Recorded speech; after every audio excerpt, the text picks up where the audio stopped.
तुम्हाला बोटीनं प्रवास करत असताना सुरक्षा नियमांचं पालन करणं ही गरजेचं आहे। कालच्या गेटवे येथील बोटीच्या दुर्घटनेनंतर सर्वच यंत्रणा या सतर्क झालेल्या आपल्याला पाहायला मिळतात। सध्या मी ज्या बोटमध्ये उपस्थित आहे ही लाकडी बनावटीची बोट आहे।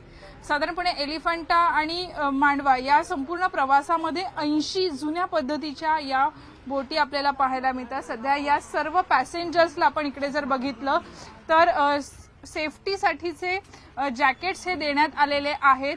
अनेक लोक हे जॅकेट्स घालता आहेत।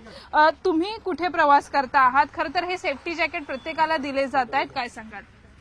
काही नाही, ते खूप चांगलं आहे आणि प्रत्येकाच्या जीवासाठी ते बचावासाठी खूप चांगलं आहे। तर प्रत्येकाने लाईफ जॅकेट घातल्याशिवाय कोणीही प्रवास करू नये।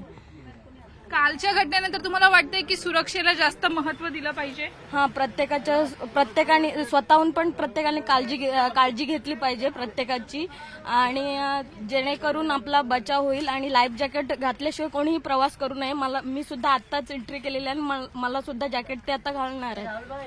खरं तर आपण बघतो इथे अनेक लोक आहेत की जे इथे आलेले आहे। साधारणपणे प्रत्येक बोटीमध्ये 75 ते 80 लोक प्रवास करू शकतात, पण अनेकदा या प्रवाशांची संख्या अधिकची पाहिली जाते, त्यामुळे सुद्धा अनेक निर्बंध आहेत।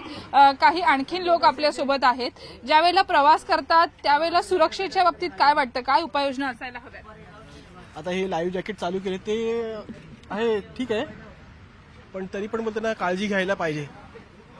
काही वेळेला जास्तीचे प्रवासी सुद्धा या संपूर्ण बोट्स मधनं जातात। कालच्या घटनेनंतर आज शहाणपण आलंय। हो हो, कधी म्हणजे त्याची लिमिट, बोटीची लिमिट किती असते त्याच्यापेक्षा जास्त प्रवासी जर भरले तर ते हे होणारच आहे। तुम्ही काय सांगाल? नाही, मलाही तेच वाटतं की लाईफ जॅकेट पाहिजे, सेम। अच्छा, खरं तर अनेक घटना घडतात आणि त्याच्यानंतर उपाययोजना केल्या जातात असं वाटतं का?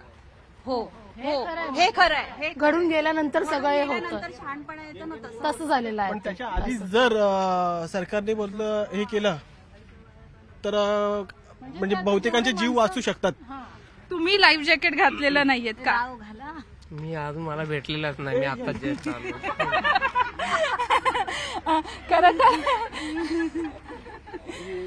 खरं तर प्रत्येकाने लाईफ जॅकेट घातलं पाहिजे आणि पॅसेंजरची संख्या इथे मोजली जाते आहे। तू कुठे चाललायस, काय सांगशील? कहाँ जा रहे हो आप? मैं जा रहा हूँ मांडवा। लाइफ जैकेट क्यों नहीं पहना? लाइफ जैकेट ले रहा हूँ ना अभी।